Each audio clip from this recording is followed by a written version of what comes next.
So here's a quote by Dr. Christian Sorensen from Living from the Mountaintop that is the perfect definition for source energy. And it goes like this: the infinite is not bound by sequential unfoldment. So that means, 2 follows 1 and 3 follows 2 and fourth, A, B, C. It's not like that, is it?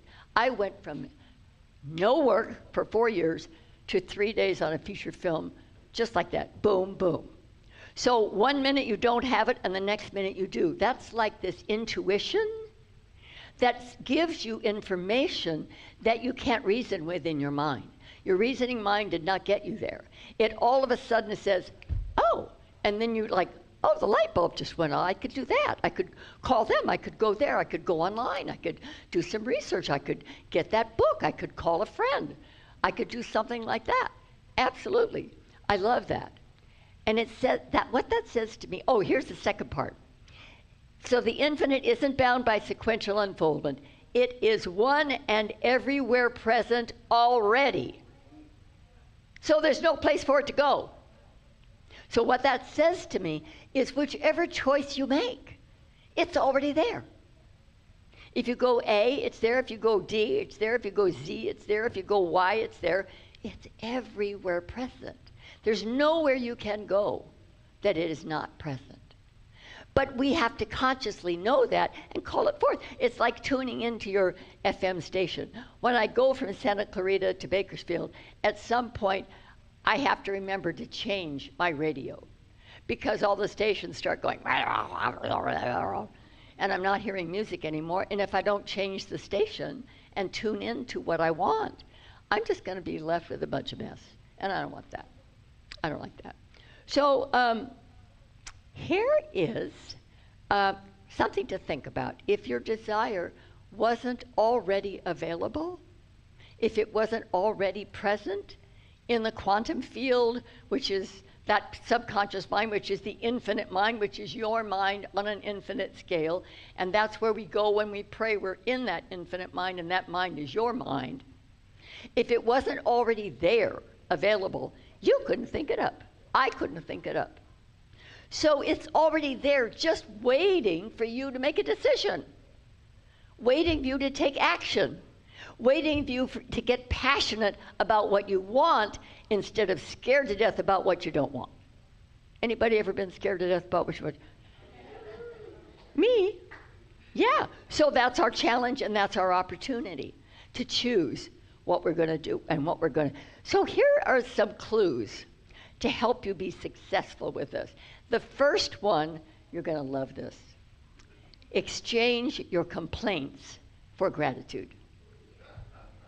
Now, if I'm telling you the truth, if you did nothing but this one thing, and you really stuck to it and made it your life's purpose, your life would change so dramatically you wouldn't even recognize it. And it's sneaky little stuff. Sneaky. Now, why'd that truck move in front of me? I was doing just fine here. Why did he have to move over there? I didn't like that. I was going, now I have to slow down. He's in front of me, now I have to slow down. I was fine before. What do you have to do that? Sneaky little dumb thoughts that go, you've got to catch them. You've got to catch them. So I'm going to offer you a challenge that you, along with me, will commit to 24 hours complaint-free, starting Monday morning, whenever you wake up, until you go to bed on Monday night. Think about it. It's not easy. It's possible, but it is not easy. Are you with me? Give it. Go for it. Go for it. Why not? It'll change your life. Absolutely. Because that's what I discovered when I was on the couch for 6 months and I was hating it. I've said this before, but not to all of you because all of you weren't here that day. But I was feeling a little sorry for myself. I couldn't audition. I wasn't driving. Could go to San Diego and see my kids. Missed all the parties, all the birthdays, missed everything. And one day I opened my eyes and I said, Nancy B., open your eyes. Look around you. See how blessed you have been. How dare you complain about this little inconvenience in your life. And I started praising everything. I started praising this body that was trying so hard to heal itself and bring me back to full vitality, which I didn't have at the time. But I began praising everything. I talked to my heart. I talked to my legs. I talked to my mind. I talked to my whole body. And it began responding because I was appreciating it. And appreciation means, the word to appreciate in a financial field, in a financial realm, means to increase in value.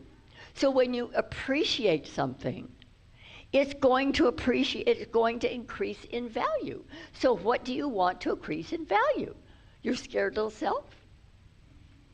Or your big brave self? Or your trusting, let me put it that way, or your trusting self that just can stand firm right where you are, no bells ringing, no bands playing, just stand right where you are and know that everything you need is provided in the moment that you need it. It always has been, and it always will be. That's standing on for sure. The second one is, that I keep getting, is slow down. Not my favorite. But that was what I had to learn when I was on the couch. That was what I had to learn, because this type A squared personality that's go, go, do, faster, faster, better, better, go, go, do, it doesn't work anymore.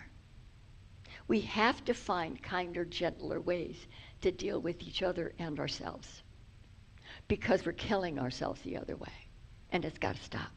I'm making that decision to stop. And the third thing is, as we age, ladies and gentlemen, I'm 92 today.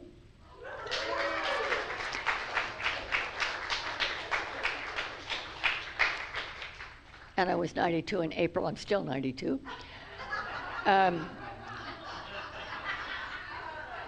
Someday I'll be 93, but I'm not there yet. As we age, sometimes we need help.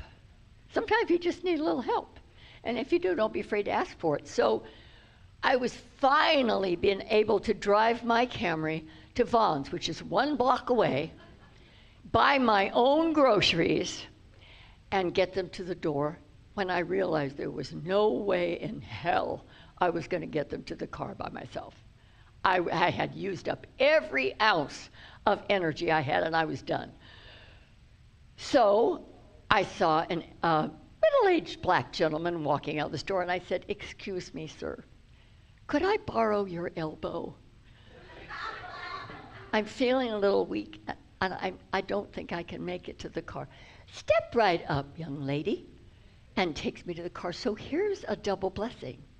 Not only was I blessed, but he was blessed because he had an opportunity to do something good that made his heart feel good too.